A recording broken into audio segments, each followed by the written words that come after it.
2022년 2월 13일 일요일입니다. 이번 한 주일 동안 함께 말씀을 나누게 된 저는 오클라호마 교회를 섬기고 있는 전상훈입니다. 다 같이 기도하시고 이 시간을 시작하겠습니다. 새로운 아침으로 새로운 생명으로 주님 우리를 불러주셔서 감사합니다. 이 한 주간 다시 한번 우리가 주의 말씀을 통해서 삶에 주시는 하늘의 음성을 듣기를 원합니다. 각자의 삶이 다른 여건과 형편에 처해 있지만 말씀을 통하여 주시는 기별들이 삶을 변화시키고 하늘과 만날 수 있는 귀한 경험이 되도록 이 시간 우리와 함께하여 주시옵소서. 거룩한 성령께서 우리의 시간들을 주장하여 주시옵소서. 삶이 가진 어두움이 말씀을 가로막지 않게 하시고 주와 만나는 소중한 경험 가운데 하늘과 가까워지는 아름다운 경험이 있게 하여 주시옵소서.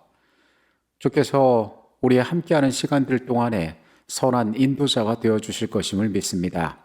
거룩하신 예수 그리스도의 이름으로 기도합니다. 아멘. 지금 중국에서는 동계올림픽이 열리고 있습니다. 하계올림픽과 달리 동계올림픽은 겨울이라는 매우 독특한 환경 가운데에서 이루어지는 스포츠들이 주를 이루고 있습니다. 물론 하계올림픽에서 좋은 성적을 거두지 못하는 네덜란드와 같은 나라들이 두각을 드러내기도 하지만은 눈이 전혀 없는 나라의 선수들이 이 동계 종목에 출전하는 경우들도 있습니다. 한 가지 궁금증이 생겼습니다.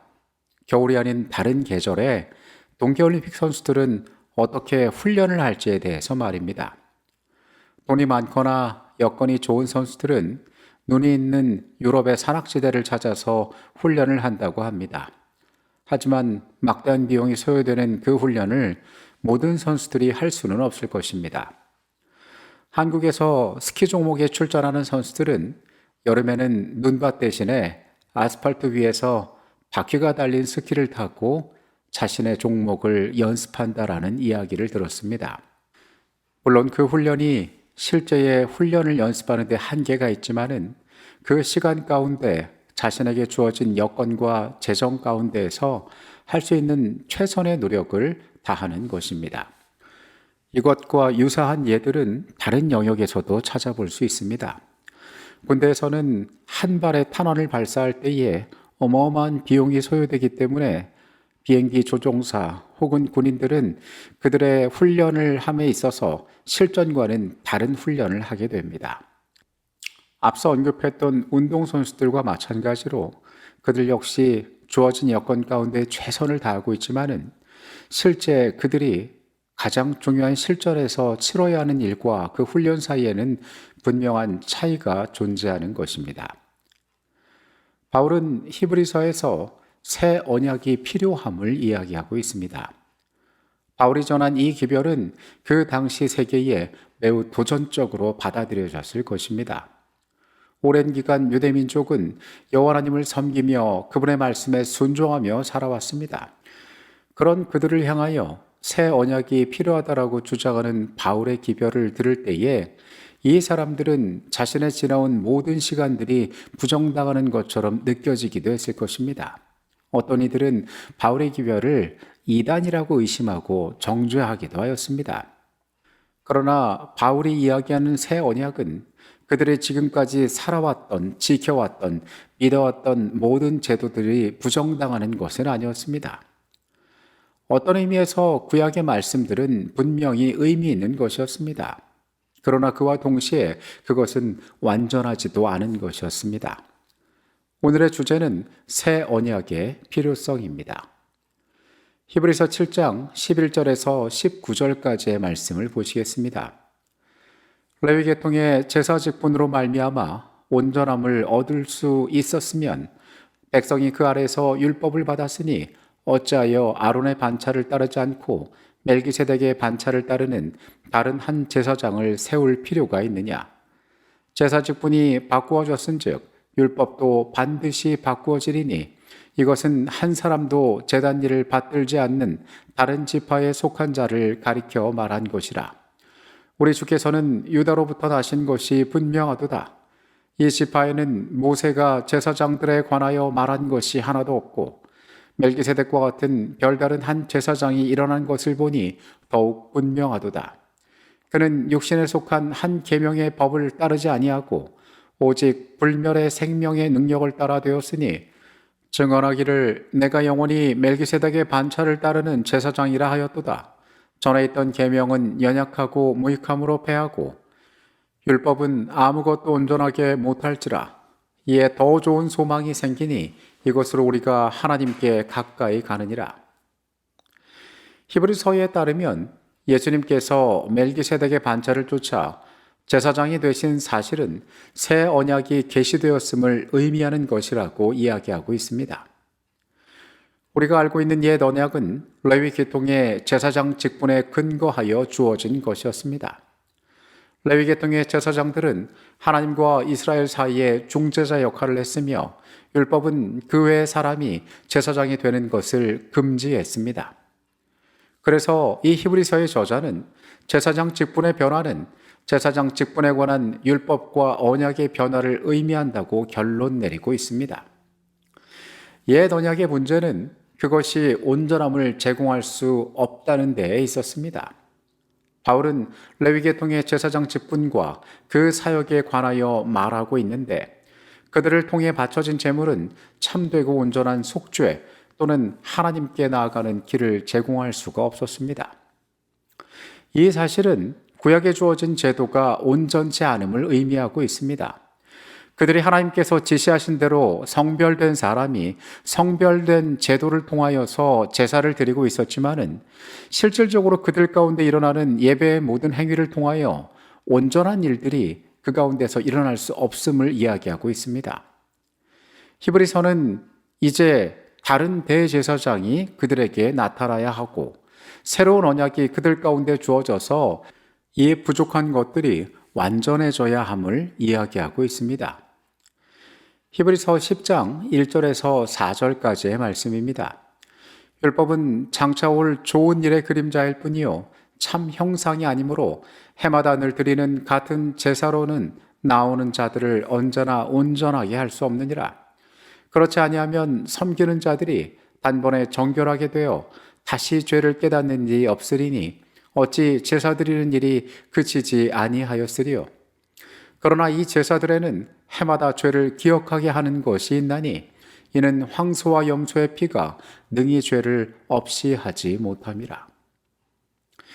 우리가 이 바울의 주장을 들을 때에 한 가지 확실하게 확인하고 지나가야 하는 사실은 구약에 지어진 옛 언약이 전혀 의미 없는 것은 아니었다는 사실입니다. 새 언약이 필요했다는 사실이 하나님께서 옛 언약을 주셨을 때에 이스라엘에 관하여 그들을 소홀히 대하시거나 부족한 것을 제공하셨다는 사실은 아니라는 것입니다. 레위 계통의 제사장들의 사역과 성전의 의식들은 그들을 우상 숭배로부터 보호할 뿐만 아니라 그들에게 다가올 예수 그리스도의 사역을 가리켜 보기 위하여 제정되었던 것입니다.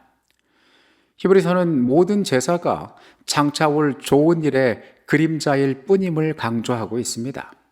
드려진 모든 제사는 예수님을 가리켜 보여줌으로써 백성에게 그들의 소망과 믿음을 세상 죄를 지고 가는 하나님의 어린 양에게 두도록 도와주어야만 했습니다.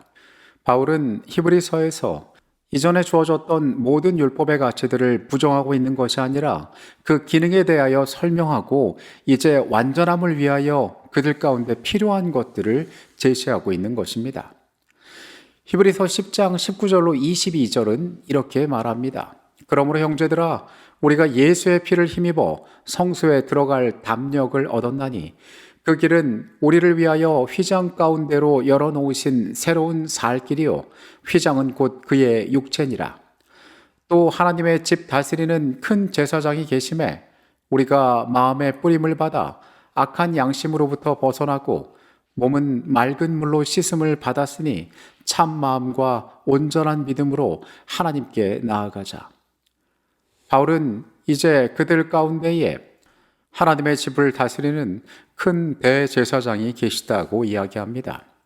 구약의 옛 언약이 가리키고 있는 것, 실체가 되시는 그 예수께서 그들 가운데 이 모든 것들을 온전케 하실 수 있는 분임을 소개하고 있는 것입니다. 갈라디아서 3장 24절에서 바울은 율법에 관하여 우리를 그리스도께로 인도하는 초등교사가 되어 우리로 하여금 믿음으로 말미암아 의롭다함을 얻게 하려 함이라고 이야기합니다. 그리고 로마서 10장에서는 그리스도는 모든 믿는 자에게 의를 이루기 위하여 율법의 마침이 되신다라고 이야기하였습니다. 바울은 반복적으로 그가 전하는 기별 가운데에 율법이 가지고 있는 역할에 대하여 이야기하고 있는 것입니다. 그것은 우리에게 온전한 구원을 선물할 수 없지만은 그 구원을 주시는 분을 바라볼 수 있게 하고 있다는 것입니다. 십계명 그 자체가 아무리 완벽하다 할지라도 그것은 우리에게 구원을 가져다 줄 수 없습니다. 로마서 7장 12절로 14절은 말합니다. 이로 보건대 율법은 거룩하고 계명도 거룩하고 의로우며 선하도다. 그런즉 선한 것이 내게 사망이 되었느냐? 그럴 수 없느니라. 오직 죄가 죄로 드러나기 위하여 선한 그것으로 말미암아 나를 죽게 만들었으니 이는 계명으로 말미암아 죄로 심히 죄되게 하려 함이라. 우리가 율법은 신령한 줄 알거니와 나는 육신에 속하여 죄 아래 팔렸도다. 십계명은 의로움에 대하여 완전한 기준을 제시하기는 하지만 우리가 거울을 본다고 해서 얼굴에 있는 주름이 없어지지 않는 것처럼 그 자체가 우리에게 의로움을 가져다 주지는 못합니다. 하나님의 율법을 바라볼 때에 사람은 무엇이 옳은 것인지, 무엇이 선한 것인지, 무엇이 죄된지를 발견할 수 있습니다. 그러나 우리가 발견한 율법에 비추어 발견한 우리의 죄악과 우리의 부족과 우리의 어쩔 수 없는 운명을 발견할 때에 우리는 온전한 의를 얻기 위하여 우리의 대속주 되시는 예수 그리스도를 바라보아야 하는 것입니다. 옛 언약은 무의미한 것이 아니었습니다. 그것은 일관되게 하나의 구원을 향하여 있었으니 그것은 장차 다가오실 예수 그리스도의 사역을 가리켜 보여주는 것이었습니다. 그러나 그 제도와 그 모든 과정 가운데 그것을 섬기는 자들 가운데 있는 모든 역할들은 결코 구원을 제공할 수가 없었습니다. 그것이 그들이 가지고 있던 문제였습니다. 그래서 바울은 그들 가운데 예수 그리스도를 통한 새 언약이 필요함을 이야기하고 있는 것입니다. 부조와 선지자 371페이지에 있는 내용입니다. 성경에 옛 언약이라 불리는 다른 약속이 시내에서 하나님과 이스라엘 사이에 체결되었고 그것은 희생 제물의 피로 그때에 비준되었다. 아브라함과의 언약은 그리스도의 피로 비준되었고 그것을 비준시킨 피가 처음 언약의 피보다 후에 흘려진 까닭에 그것은 둘째 또는 새 언약이라고 불린다. 새 언약이 아브라함의 시대에도 유효하였던 것은 그것이 그때에 하나님의 약속과 맹세로 확증되었다는 사실로서 분명하다. 예수 그리스도께서는 제도보다 먼저 계신 분이셨습니다. 그분은 혈통으로 제사장의 직분을 얻는 레위의 반차가 아니셨지만은 그보다 먼저 계셨던 분이셨습니다. 그들 가운데 베풀어졌던 제사제도와 제사장제도, 드려진 모든 과정 가운데 나타난 그것보다 더 나은 그 모든 것들이 가리키는 실체가 되시는 분이 예수 그리스도셨다는 사실입니다. 옛 언약이 가지고 있던 의미들, 그것들은 충분히 예수 그리스도를 향하여 그 기능을 다하였음을 알게 되었습니다. 이제 그들 가운데에는 그림자로 주어진 것이 아닌 죄를 깨닫고 인간의 상태를 발견하게 하는 율법이 아닌 새로운 언약이 그들의 구원과 회복을 위하여 필요하게 되었던 것입니다. 우리에게 주어진 구원은 충실하고도 온전한 과정을 통하여 우리 앞에 소개되어 있습니다. 옛 언약이 바라보게 하는 그리고 새 언약을 통하여 우리에게 완전한 구원을 이루시는 예수 그리스도의 은혜가 오늘 우리의 하루의 삶 가운데 있기를 간절히 바라겠습니다. 기도하시겠습니다.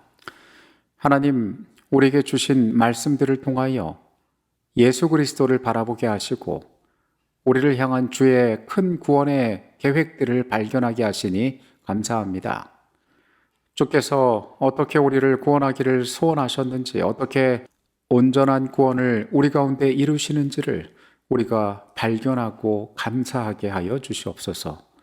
선한 주의 손길이 이열의 삶에도 같이 하여 주시옵소서. 거룩하신 예수 그리스도의 이름으로 기도합니다. 아멘.